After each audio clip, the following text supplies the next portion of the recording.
ಉಗ್ರರ ದಾಳಿಯ ಬಳಿಕ ಈಗ ಮತ್ತೊಂದು ಬೆಚ್ಚಿ ಬೀಳಿಸುವಂತ ಮಾಹಿತಿ ಈಗ ಹೊರಗೆ ಬೀಳ್ತಾ ಇದೆ.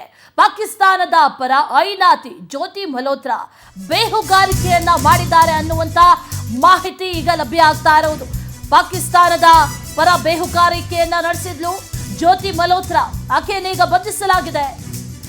ನೇಪಾಳ ಭೇಟಿ ಸಮಯದಲ್ಲಿ ಐಎಸ್ಐಗೆ ಮಾಹಿತಿಯನ್ನ ಹಂಚಿಕೆ ಮಾಡಿದ್ದಾಳೆ ಅನ್ನುವಂತ ಆರೋಪ ಈಕೆಯ ಮೇಲೆ ಕೇಳಿ ಬರ್ತಾ ಇರೋದು. ಪಾಕಿಸ್ತಾನದ ಗುಪ್ತಚರ ಸಂಸ್ಥೆ ಅದರ ಜೊತೆ ಲಿಂಕ್ ಇದೆ ಈಕೆಗೆ. ಐಎಸ್ಐ ಜೊತೆ ಲಿಂಕ್. ಸದ್ಯಕ್ಕೆ ಅಂಧರಾಗಿದ್ದಾಳೆ ಈ ಮನೆಹಾಳಿ. ಆದ್ರೆ ಒಂದಷ್ಟು ಸ್ಫೋಟಕ ಸತ್ಯಗಳನ್ನ ಬಾಯ್ಬಿಟ್ಟಿದ್ದಾಳೆ ನೋಡಿ. ಹರಿಯಾಣ ಮೂಲದ ಯೂಟ್ಯೂಬರ್, ಹೆಸರಿಗಷ್ಟೇ ಯೂಟ್ಯೂಬರ್. ವಿಚಾರಣೆ ಸಂದರ್ಭದಲ್ಲಿ ಬೆಚ್ಚಿ ಬೀಳಿಸುವಂತ ಮಾಹಿತಿಯನ್ನ ಈಕೆ ರಿವೀಲ್ ಮಾಡಿದ್ದಾಳೆ. ಉಗ್ರರೆಲ್ಲಿದ್ದಾರೆ, ಅಕ್ಕಪಕ್ಕದಲ್ಲಿ ಸುತ್ತಮುತ್ತಲೂ ಇಂಥವ್ರು ಅನೇಕರು ಇರ್ತಾರೆ ಅನ್ನೋದು ಈಗ ಸಾಬೀತಾಗಿರುವಂತಹ ವಿಚಾರ. ಒಂದು ಟ್ರಾವೆಲ್ ಯೂಟ್ಯೂಬರ್ ಟ್ರಾವೆಲ್ ಮಾಡೋದಕ್ಕೆ ಕಾರಣ ಏನು? ಈಕೆ ಬೇಹುಗಾರಿಕೆಯನ್ನು ನಡೆಸ್ತಾ ಇದ್ಲು. ಈ ಯೂಟ್ಯೂಬರ್ ಜ್ಯೋತಿ ಮಲ್ಹೋತ್ರಾ ಪಾಕಿಸ್ತಾನದ ಪರವಾಗಿ ಬೇಹುಗಾರಿಕೆಯನ್ನ ನಡೆಸಿರುವಂತಹ ಆರೋಪದ ಮೇಲೆ ಈಗ ಈಕೆಯನ್ನ ಬಂಧನ ಮಾಡಲಾಗಿದೆ. ಈಕೆಗೆ 3 ಲಕ್ಷ ಸಬ್ಸ್ಕ್ರೈಬರ್ಸ್ ಇದ್ದಾರೆ. ಟ್ರಾವೆಲ್ ವಿತ್ ಜೋ ಅನ್ನುವಂಥ ಹೆಸರಿನಲ್ಲಿ ಈ ಯೂಟ್ಯೂಬ್ ಚಾನೆಲ್ ಅನ್ನ ಮಾಡ್ಕೊಂಡಿದ್ಲು ಈಕೆ. ಉತ್ತರ ಭಾರತದಾದ್ಯಂತ ಆಕೆ ತಿರುಗಾಡೋದೇನು, ಟ್ರಾವೆಲ್ ವಿಡಿಯೋಸ್ ಹಾಕೋದೇನು. 2023ರಲ್ಲಿ ಪಾಕಿಸ್ತಾನಕ್ಕೂ ಕೂಡ ಈಕೆ ಭೇಟಿಯನ್ನ ಕೊಟ್ಟಿದ್ಲು. ಪಾಕಿಸ್ತಾನಕ್ಕೆ ತೆರಳಿದಂತಹ ಸಂದರ್ಭದಲ್ಲಿ ಮರಿಯಂ ನವಾಜ್ ಭೇಟಿ ಕೂಡ ಆಗಿದ್ಲು. ಬಹಳ ಜನಪ್ರಿಯ ಟ್ರಾವೆಲ್ ವ್ಲಾಗರ್ ಇವಳು ಮರಿಯಂ ನವಾಜ್. ಪಾಕ್ ಮಾಜಿ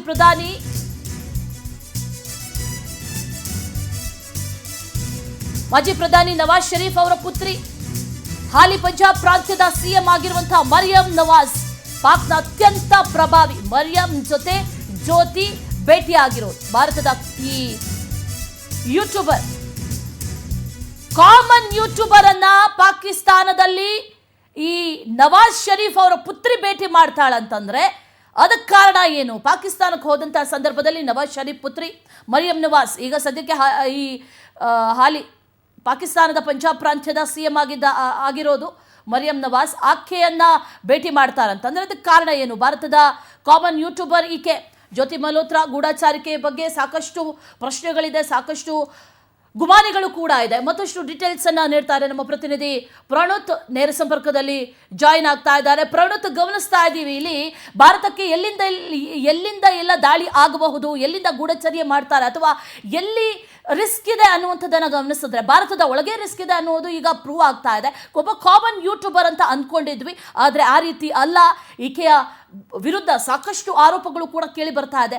ಪಹಲ್ಗಾಮ್ಗೂ ಕೂಡ ಹೋಗಿದ್ದಂಥ ವಿಡಿಯೋಗಳು ಕೂಡ ಆಕೆ ಅಪ್ಲೋಡ್ ಮಾಡಿದ್ಲು ಈ ಹಿಂದೆ. ಇಲ್ಲೂ ಕೂಡ ಹಾಗಾದ್ರೆ ಬೇಹುಗಾರಿಕೆಯನ್ನು ಬಹಳ ದೊಡ್ಡ ಮಟ್ಟದಲ್ಲಿ ನಡೆಸಿದ್ದಾಳೆ ಅನ್ನೋದು ಗೊತ್ತಾಗ್ತಾ ಇದೆ. ಡೀಟೇಲ್ಸ್ ಅನ್ನ ಕೊಡೋದಾದ್ರೆ ಪ್ರಣುತ್. ಅಶ್ವಿನಿ, ಒಬ್ಬರು ಸಾಮಾನ್ಯ ಯೂಟ್ಯೂಬರ್ ಹೋಗಿ ಪಾಕಿಸ್ತಾನದ ಮಾಜಿ ಪ್ರಧಾನಿಯವರ ಮಗಳನ್ನ, ಹಾಲಿ ಮುಖ್ಯಮಂತ್ರಿಯೊಬ್ಬರನ್ನ ಭೇಟಿ ಆಗ್ತಾರೆ ಅಂತಂದ್ರೆ ಡೌಟ್ ಅಲ್ಲಿಂದನೇ ಆರಂಭ ಆಗುತ್ತೆ. ಸಾಮಾನ್ಯವಾಗಿ ಭಾರತಕ್ಕೆ ಎಷ್ಟೋ ಜನ ಯೂಟ್ಯೂಬರ್ಸ್ ಬರ್ತಾರೆ, ಪ್ರಧಾನಿ ಮೋದಿ ಅವರನ್ನ ಅಥವಾ ಯಾವುದಾದ್ರೂ ದೇಶದ ರಾಜ್ಯದ ಮುಖ್ಯಮಂತ್ರಿಗಳನ್ನ ಭೇಟಿ ಆಗೋದಕ್ಕೆ ಸಾಧ್ಯನಾ? ಅದು ಸಾಧ್ಯ ಅಂತಂದ್ರೆ ಅವರು ನಾರ್ಮಲ್ ಯೂಟ್ಯೂಬರ್ ಅಲ್ಲ, ಅಥವಾ ಅವರೇನೋ ಪ್ರಭಾವಿಗಳಿರಬೇಕು ಅನ್ನೋದನ್ನ ಯೂಶ್ವಲಿ ನಾವು ಅಸ್ಯೂಮ್ ಮಾಡ್ತೀವಿ. ದೇಶದ್ರೋಹಿ ಕೃತ್ಯ ಅಂತಂದ್ರೆ ಈಕೆ ಮಾಡಿರೋದು.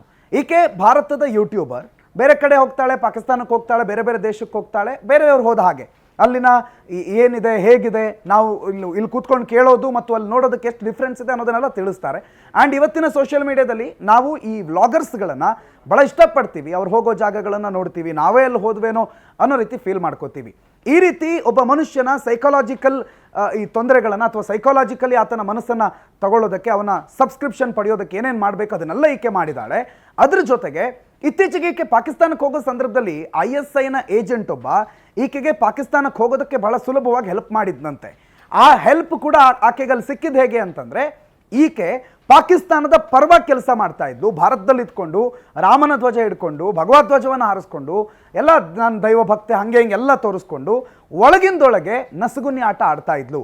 ಪಾಕಿಸ್ತಾನದ ISIಗೆ ಭಾರತದ ಬಹಳ ಪ್ರಮುಖವಾದಂಥ ಡೀಟೇಲ್ಸ್ಗಳನ್ನು, ಇನ್ಕ್ಲೂಡಿಂಗ್ ಮಿಲಿಟರಿ ಮೂವ್ಮೆಂಟ್, ಇಲ್ಲಿ ತೆಗೆದುಕೊಳ್ಳಾಗ್ತಿರುವಂಥ ನಿರ್ಣಯಗಳು, ಪಾಕಿಸ್ತಾನದ ಮೇಲೆ ಬರುವಂಥ ಅಥವಾ ಭಾರತದಿಂದ ಬರ್ತಾ ಇರುವಂಥ ಕೆಲವು ಇಂಟೆಲಿಜೆನ್ಸ್ ಸುದ್ದಿಗಳು, ಇವೆಲ್ಲವನ್ನ ಆಕೆ ಬಹಳ ಸುಲಭವಾಗಿ ಆ ಕಡೆ ಕೊಡ್ತಾ ಇದ್ಲು. ಆ್ಯಂಡ್ ಪಾಕಿಸ್ತಾನದ ಪಂಜಾಬ್ ಪ್ರಾಂತ್ಯದ ಮುಖ್ಯಮಂತ್ರಿಯವರು ಇವ್ರನ್ನ ಸಂಪರ್ಕ ಮಾಡ್ತಾರೆ. ಈ ಪಂಜಾಬ್ ಪ್ರಾಂತ್ಯ ಭಾರತದ ಗಡಿಗೆ ಹೊಂದಿಕೊಂಡೇ ಇದೆ. ಪಂಜಾಬ್ನ ಮೇಲೂ ಅಂದರೆ ಭಾರತದ ಪಂಜಾಬ್ ಮತ್ತು ಪಾಕಿಸ್ತಾನದ ಪಂಜಾಬ್ ಎರಡೂ ಪಂಜಾಬ್ ಕಳೆದ ಬಾರಿಯ ಮೊನ್ನೆಯ ಈ ಕನ್ವೆನ್ಷನಲ್ ವಾರ್ನ ಸಂದರ್ಭದಲ್ಲೂ ಕೂಡ ಬಹಳಷ್ಟು ಕ್ಷಿಪಣಿಗಳು ಬಿದ್ದಿವೆ. ಸೊ ಈ ಎಲ್ಲ ಸಂದರ್ಭಗಳನ್ನು ಗಮನಿಸಿದಾಗ ಈಕೆ ಈ ಯುದ್ಧ ಮತ್ತು ಯುದ್ಧದ ಸಂದರ್ಭದ ಕಂಪ್ಲೀಟ್ ಡೀಟೇಲ್ಸ್ಗಳನ್ನು ಪಾಕಿಸ್ತಾನಕ್ಕೆ ಕೊಡ್ತಾ ಇದ್ಲು. ಒಂದು ಕೊಟ್ಟರೆ ಅತ್ತೆ ಕಡೆ, ಎರಡು ಕೊಟ್ಟರೆ ಸೊಸೆ ಕಡೆ ಅನ್ನೋ ರೀತಿಯಲ್ಲಿ ಇದೆಯಲ್ಲ, ಹಾಗೇನೆ ಈಕೆ ಪಾಕಿಸ್ತಾನದಿಂದ ಬಹಳಷ್ಟು ಹಣ ಮತ್ತು ವ್ಯವಹಾರವನ್ನು ಮಾಡ್ಕೊಂಡಿದ್ಲು, ಬಹಳಷ್ಟು ಲಾಭ ಮಾಡ್ಕೊಂಡಿದ್ಲು. ಅದೇ ದುಡ್ಡಿನಿಂದ ಬೇರೆ ಬೇರೆ ದೇಶಕ್ಕೆ ಹೋಗ್ತಾ ಇದ್ಲು, ಅಲ್ಲೆಲ್ಲ ಕೋಟಿ ಕೋಟಿ ಖರ್ಚು ಮಾಡ್ತಾ ಇದ್ಲು. ಈಕೆ ಭಾರತದಲ್ಲಿ ಇದ್ಕೊಂಡೆ, ಭಾರತದ ಅನ್ನ ತಿಂದ್ಕೊಂಡೆ, ನಮ್ಮೆಲ್ಲರ ನಡುವೆ ನಾನು ಭಾರತೀಯಳು ಅಂತ ಹೇಳ್ಕೊಂಡೆ ಪಾಕಿಸ್ತಾನದ ಪರ ಗೂಢಚರ್ಯೆ ಮಾಡ್ತಾ ಇದ್ಲು. ಯೂಶಲಿ ಸ್ಪೈ ಗೂಢಚರ್ಯೆ ಮಾಡೋರು ಆಯಾ ದೇಶದಿಂದ ಬರ್ತಾರೆ, ಇಲ್ಲಿ ಬಂದು ಒಂದು ಫೇಕ್ ಐಡೆಂಟಿಟಿ ಜೊತೆಗೋ ಭಿಕ್ಷುಕರಾಗಿಯೋ ಅಥವಾ ಯಾವುದೋ ಸೇನೆಗೆ ಸೇರಿನೋ ಅಥವಾ ಯಾರನ್ನೋ ಮದುವೆ ಆಗಿನೋ ಈ ರೀತಿ ಸ್ಪೈಗಳನ್ನು ನೋಡಿದ್ದೀವಿ. ಆದರೆ ಭಾರತದಲ್ಲಿ ಇದ್ಕೊಂಡೆ ಪಕ್ಕದ ಪಾಕಿಸ್ತಾನಕ್ಕೆ ಸಹಾಯ ಮಾಡೋದಕ್ಕೆ ಹೊರಟಿರುವಂಥ ಈಕೆಯ ಮನಸ್ಥಿತಿ ಬಗ್ಗೆ ನಾವು ಇವತ್ತು ಯೋಚನೆ ಮಾಡಲೇಬೇಕು. ಭಾರತದ ಕಾಶ್ಮೀರದ ಬಗ್ಗೆ, ಕಾಶ್ಮೀರದಲ್ಲಿರುವಂಥ ಪಾಕ್ ಆಕ್ಯುಪೈಡ್ ಕಾಶ್ಮೀರದಲ್ಲಿರುವ ಜನರ ಮನಸ್ಥಿತಿ ಬಗ್ಗೆ ನಾವು ಮಾತನಾಡೋ ಸಂದರ್ಭದಲ್ಲಿ ಇಂಥ ದೇಶದ್ರೋಹಿಗಳಿಗೆ ಏನು ಕತೆ?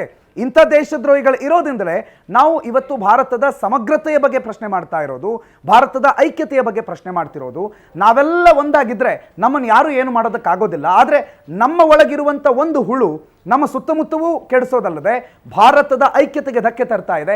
ಈಕೆ ಪಾಕಿಸ್ತಾನಕ್ಕೆ ಕೊಟ್ಟಿರುವಂಥ ಮಾಹಿತಿ ಮತ್ತು ಪಾಕಿಸ್ತಾನಕ್ಕೆ ಏನೇನು ಬಹಳ ಇಂಪಾರ್ಟೆಂಟ್ ವಿಚಾರಗಳನ್ನು ಕೊಟ್ಟಿದ್ದಾಳೆ ಅನ್ನೋದು ಈಗ 1 by 1 ಹೊರಗಡೆ ಬರ್ತಾ ಇದೆ. ಆದರೆ ಈಕೆ ಮಾಡಿರುವ ಕೃತ್ಯ ದೇಶದ್ರೋಹ. ಮತ್ತು ನಾವು ನೀವೆಲ್ಲ ಅನ್ಕೊಂಡಂಗೆ ಈ ಸೋಷಿಯಲ್ ಮೀಡಿಯಾ ಇನ್ಫ್ಲೂಯೆನ್ಸರ್ಸು ಅವರೇನೋ ದೊಡ್ಡದಾಗಿ ಇದು ಮಾಡಿಬಿಡ್ತಾರೆ.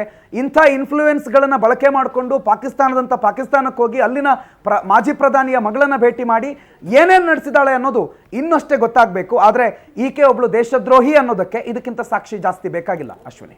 Right Pranoth, thank you ಡೀಟೇಲ್ಸ್ಗೆ.